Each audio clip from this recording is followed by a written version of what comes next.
What is up? What is up? This is your girl Gloria from Heart of the City, San Diego, going live this morning. And was I was up early this morning, and I was just like, I was praying. I was talking to God, and I was, honestly, I was thinking about tacos. Today is Taco Tuesday, and if you don't know, I used to do taco reviews. Haven't done any in a while just because my time is limited now. But um, I I woke up hungry. The girl was hungry, and yeah, I was saying, God, I just thank you for everything that you've done in my life, and I'm so blessed with all that I have. Even though I have a few complaints here and there that I wish could change. But I can't control the outcome. I can't control the change. I can't control the behavior of others. The only thing that I can control is me, my thought life. And so then, then my hunger kicked in, and I was thinking about tacos. I was thinking about In-N-Out Burger too, but I had to switch it to tacos because, today's Taco Tuesday. So yeah, I was thinking about that, and I went to the kitchen, and I was like, started the coffee and poured myself, some nice hot, awesome, amazing coffee in my favorite coffee cup.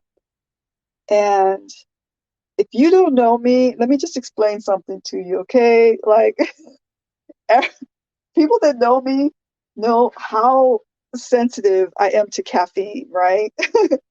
And this has happened since day one, since people have ever found out how sensitive I am to the caffeine.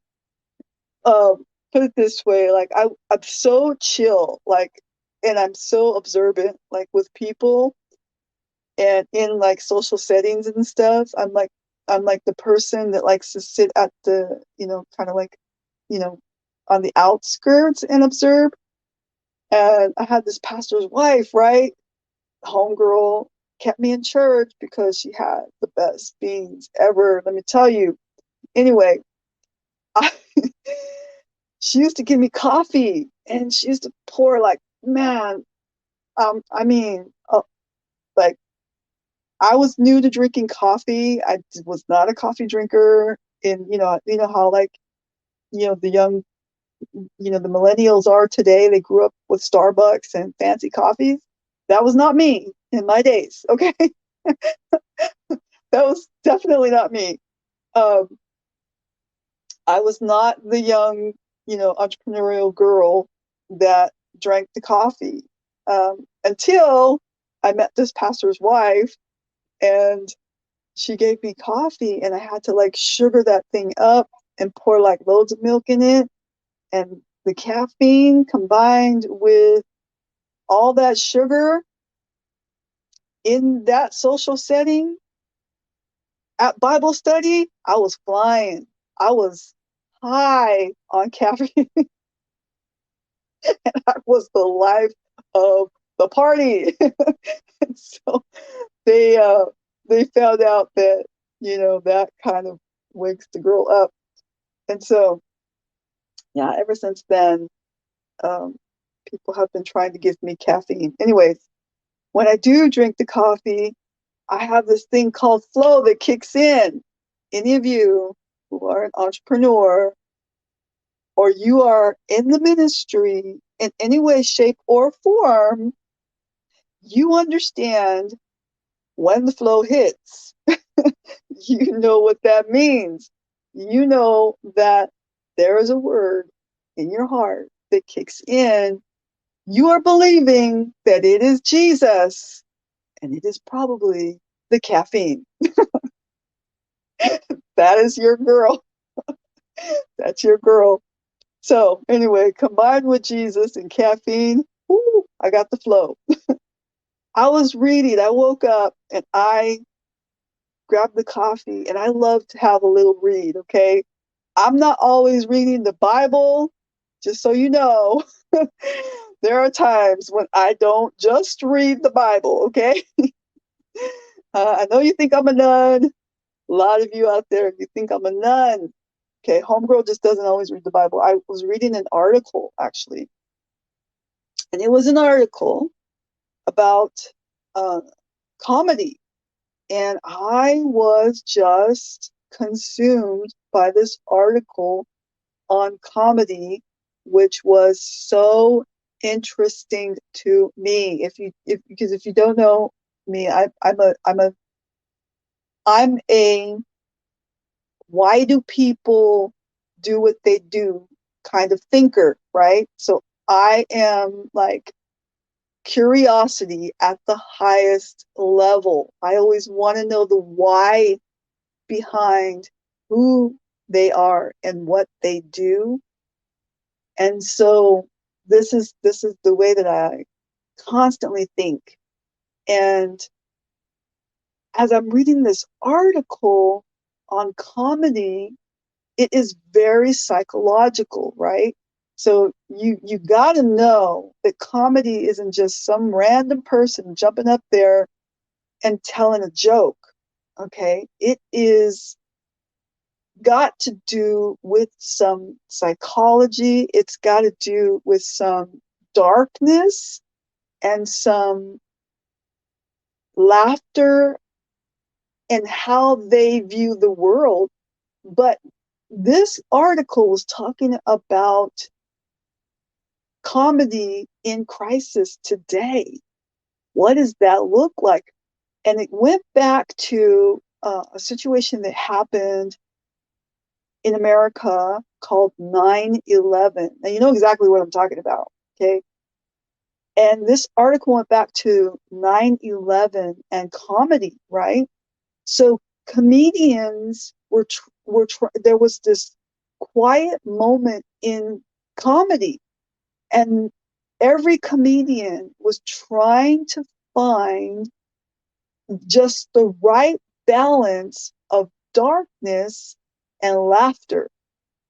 And one comedian was brave enough to take the stage and go there. He went there in the crisis talk, in the traumatic talk, and tried to make laughter out of it, but instead he got criticized. Okay, but what I was impressed with was that he was brave enough to take the stage, right? So basically it was criticized like all over. He was talked about, it was criticized. Was it the right timing to come back to create comedy in an era of crisis, right? So then you got these comedians that finally find this kind of balance, and psychology behind laughter. And the article is talking about how it goes back to the caveman days, right? How, you're back in the caveman days, they, they instead of, they're in the darkness. There's a lot of trauma, a lot of crisis in the caveman days, right? I don't know if they know they're in crisis, but it's very, very dangerous for them, right? So they're now, they're talking about this one, being in the cave and not knowing, if that noise that's being made is a tiny little mouse or a saber-toothed tiger that's ready to eat them. And so in that moment, they have that, they're, you know, either going to laugh because it was just a tiny little mouse that couldn't hurt them, or they have to go into full blown survival mode because now they're going to, you know, be eaten by a tiger. And how do they defend themselves, right? And it was this read was so so fun. It was so fun to read this to me, and I just every psychological way that I think was was being fed, and I was just like, wow, this is such a good read. And I was like, it was just going on about how comedy um, touches in with the darkness, and what this reminded me of is when I was going through my training in my chaplaincy training. Uh, our trainer has guest speakers come in, right? We have like the fire department will come in, the police department will come in, and they'll do a little seminar talk with us and stuff, right? And one of the things that shook me or shocked me, I don't know why I was shocked with this, but it never dawned on me, this behavior that happens in the fire department or the police department or wherever people have trauma or crisis, and that is their day in and day out job. They're immersed in it. This is how they communicate and survive it, right? And it's with humor. And one of the talks in one of the talks, the guy was saying, you know, the guy was saying that you know one of the departments, I think it was the fire department or something, after they're done, with saving lives and seeing the crazy stuff that they see, which could be a lot of it is they're seeing just the horrific things in humanity, right? They're seeing death, they're seeing danger, they're seeing just the drugs. The fire department is dealing with burn victims and loss and all kinds of stuff. How do you cope with that? And the guy was saying that as soon as they get on the truck, the the jokes that they make are to someone like me, who's just a civilian observing how to deal with crisis. I've done crisis and family and church and things, right? But not day in and day out, and not death, and not burn victims and mass disasters and things like that. What these guys have to deal with all the time, that they get on the truck and they're making these jokes. They have to find some kind of humor to cope with what they just experienced, right? And I was just like, I didn't know whether to be like, how dare you? Or that is so funny, right? Because the jokes that he was telling, I wanted to laugh so hard because I could relate. But yet it was so dark that I felt like, should I be violated? That's comedy. And that's something that human nature has developed to find a coping mechanism for life's really, really hard places, right? And so I was reminded of so many different situations. Another situation was that this one particular situation was just bizarre, though. I was thinking, oh my gosh, you talked about that person like after they did whatever. I don't want to share the situation because it is pretty brutal, but um, crisis is hard to deal with, and this read was so good. And I want to kind of, throw this out there for you all, that, um, we as Christians are kind of the same. We are dealing with a world that is in full blown crisis. And we're not talking about just a city or just a community. Here in San Diego, we deal with fires, the wildfires and things that happen, and there's loss, while their livestock and horses and things like that have to be relocated and stuff. But this isn't that. This is a worldwide crisis. And so many of us are trying to find ways to cope, right? And so much is being done in the workplace. And here's another story is that I'm in my workplace, and a lot of stuff I can't share the actual names and people that it happened to because of confidentiality reasons on my work site. But I was I deal with the fire department all the time and emergency personnel all the time. But lately, you would not even imagine that the things that we have had to deal with on a job site in the job style that I work in. We have had to deal with the police department, and that is insane. Uh, it is insane.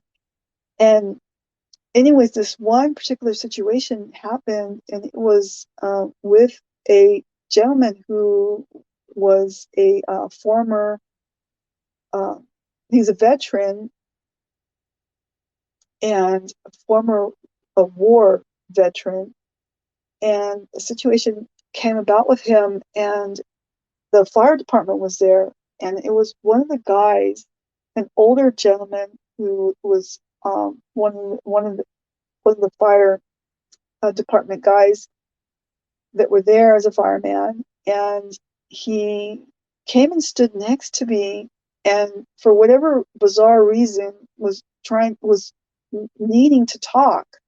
He was needing to talk. I don't know if it was because of my uniform, my badge, but he was needing to talk. This situation that he was in was an unusual situation, and this is what he was sharing with me. And he came and stood next to me, and he said, I think he said 30 years of being in the fire department or something like that. He made a statement, in the 30 years of being in the fire department, I have never, ever dealt with a situation like this. And I would have never imagined that anything like this would happen in this kind of work setting that you are in. And I just listened. I don't know better. I don't know, the difference. He in his 30 years of experience knows the difference. I don't know this, much like a millennial just coming in. I don't know what to reference it to. I just know I'm in it. I'm in it. And so there's no referencing to anything, right? He's saying, I have never seen this before. And that's what my heart was like. I was gutted, and I just listened. Didn't have information to give to him because I don't, I don't have anything to reference it to. I just know I'm in it, and we deal with it every day. And I was like, wow, I didn't even know that. That was new news to me. And he's saying to me, um,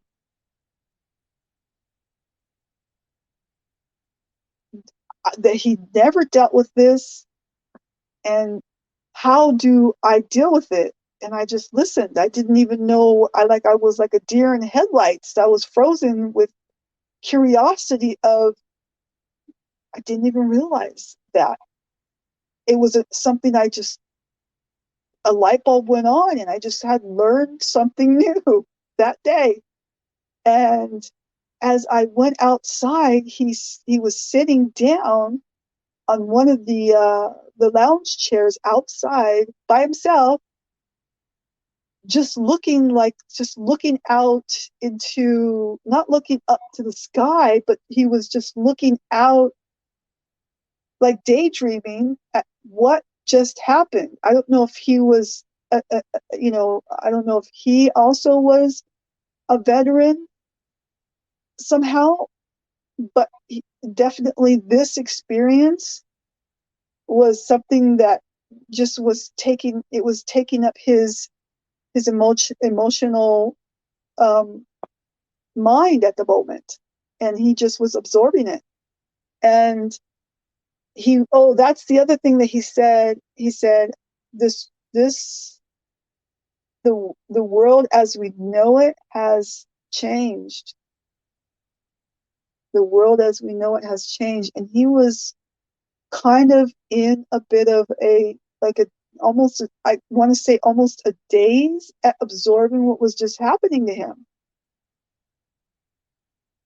And I was taken back at watching this man go through this process. It was bizarre. It was strange to me. And I've been doing the ministry for a long time, and he's been a firefighter for over 30 something years, and he has never been in a situation that I deal with day in and day out. But yet I don't have anything to reference it to, and that's all I know. And I easily get through it. But yet he walked in and he was blown away by it. He was emotional by it. It hurt his heart almost. And he had to go sit down alone and kind of even take a breather from it.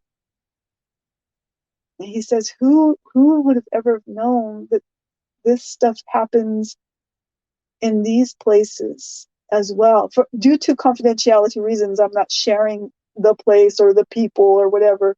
I'm just sharing a situation that happened with the fireman, a firefighter that I was talking to, who came straight to me. I am a chaplain, and I listen to people's stuff all the time, every day, all the time. And one of the things that I learned from my trainer, Mickey Stonier, was sometimes you don't have the words and you just listen. I didn't have the words to say to him. I didn't say, oh, this is how we cope, this is what we do. I didn't have the words. I just absorbed what he said and let him do the process of whatever emotional process he needed to go through with that. And we made eye contact a couple of times as he sat alone. I walked by and just smiled and, gave him the eye, like, are you okay?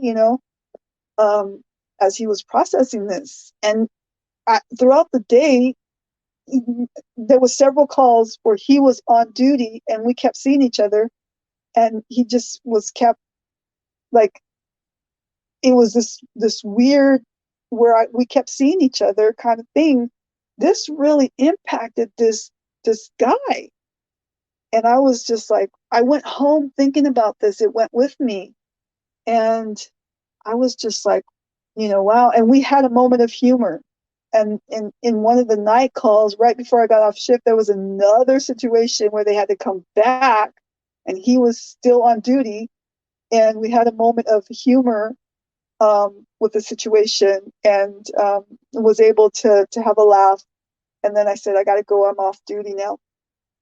And so, human nature has its way of coping, but more so, you guys, in that we have Jesus Christ to go to in all situations. He is not unfamiliar, and he uses those little situations, like the situation I was in with this firefighter, to help us, to show us, or to help another human being You don't have to be preaching to people. You could just be. You could just have eye contact, body language, a tap on the shoulder, a smile is all filled with the presence of God in it, you guys. Our whole being, if we are a believer in Jesus Christ and filled with the Holy Spirit, our whole being is full of God, you guys. Because it isn't us who does it. Sure, we're the vessel. We can operate, and we can pat someone on the shoulder and things. But God is more than capable. The Holy Spirit is more than capable of making that connection with another human being, to give them support, or just a listening ear, or an eye contact. Sometimes that's all that's needed. You know, I didn't have to say, "Oh, I'm a Christian." You know, Jesus is all in this, and let me give you a word of prophecy. um, I didn't have to do that. I could have, but I didn't have to. There was something that God was doing already. I knew it. I felt peace about it, and I was blown away with the fact that I was getting new news and learning something new, and I could relate to what a millennial must feel like. They don't have anything to reference things to. What I feel like, and I didn't have anything to reference anything to, and I'm not young, and I have a lot of experience in the ministry, and I thought this was all normal. I dealt with this stuff day in and day out, and it came easy to me. But this firefighter had been doing it pretty much his whole life and had never dealt with that. And he was kind of in shock at taking it in, how the world has impacted human beings. This pandemic, the crisis, the way that people are different now, the way that people are, all people, not just in bad neighborhoods. This is in a home where I work in a place where you think that people are safe and happy and sound and things, and they're going through psychological issues.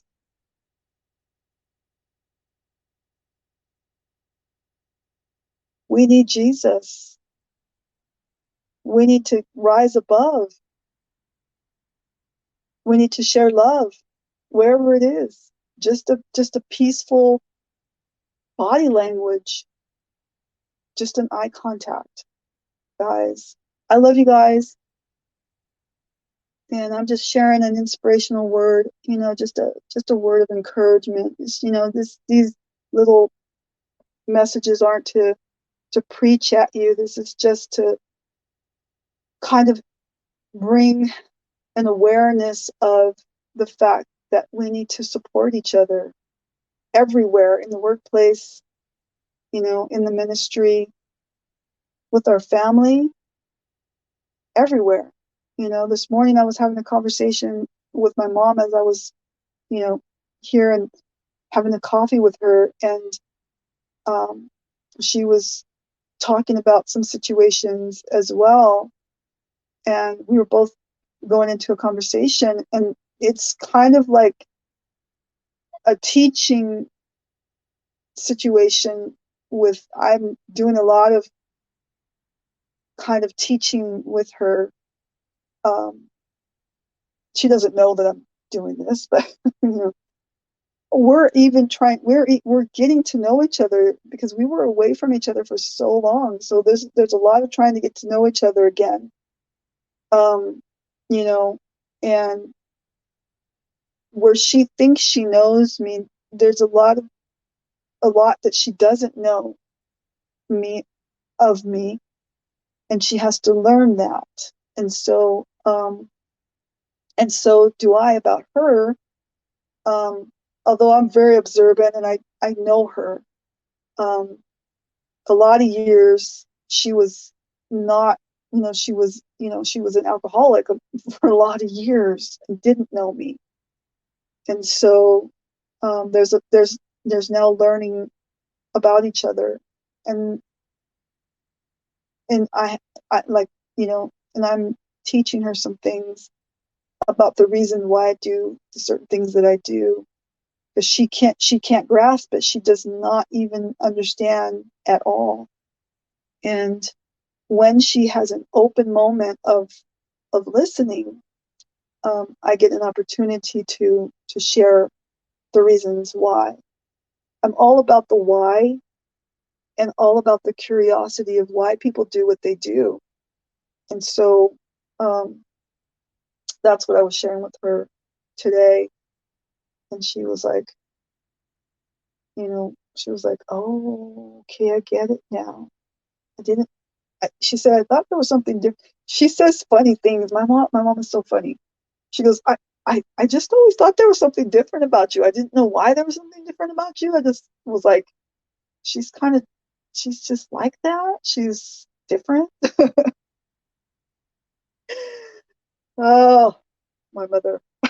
Anyways, I'm going to peace out for now. I love you guys. And I hope and pray that these stories help you as you go out on your day, as you go and have a taco. Enjoy that taco, enjoy life, enjoy that, and find ways to create humor in your life. And sometimes there's another story that I want to share with you. It's very tragic. I'll leave you with this, okay? It's dark. It is, but a lot of you are going to be able to laugh. My brother and I, we do laugh at some, because we've been through some pretty dark days in our life, okay? And when my brother and I get together, we have to laugh. But there was this one situation where he he got in trouble because he was dabbling in the gangs and stuff, and he got jumped in, and my dad was like, my dad's an ex-convict. He did 10 years in San Quentin. He was reformed at the time when we were growing up. And but you got to know that if he did 10 years in San Quentin, my dad knows the ropes, he knows the streets, he knows what's up. And so, we don't get this yet. We don't understand that he knows what's up. My brother got jumped into the gang, and my dad's like, "And you're going to get jumped out." And we crack up because my dad there I was listening to the conversation with my brother and my dad on the other side of this big hedge, like a bush, like these bushes that we had that created a fence around our yard. They were big, huge ones, and they were full, like big, full, fluffy hedges, almost like a fence. And my brother's like, trying to be sassy with my dad or whatever, and my dad's like, "You want to know what it's like to get jumped in or get jumped out or whatever?" And suddenly I see my brother fly over the hedge. My dad threw him over the hedge and onto the grass. My brother fell. And I was like, "Oh my God." And my dad's saying, "You're getting jumped out, and I'm going to be right here watching them jump you out." My brother did get jumped out. He got jumped in and then he got jumped out because my dad made him. But what was funny is we crack up about that. I was like, "Yeah, little Joe, you went flying over the hedge like Superman." And there was no more gang activity in your life because daddy done spanked that out of you. Anyways, I'm gonna let you go for now. You can have a laugh about that one. If you ever get to know my brother, he is probably laughing his head off. He always does about this story. I love you guys. Bye and peace out.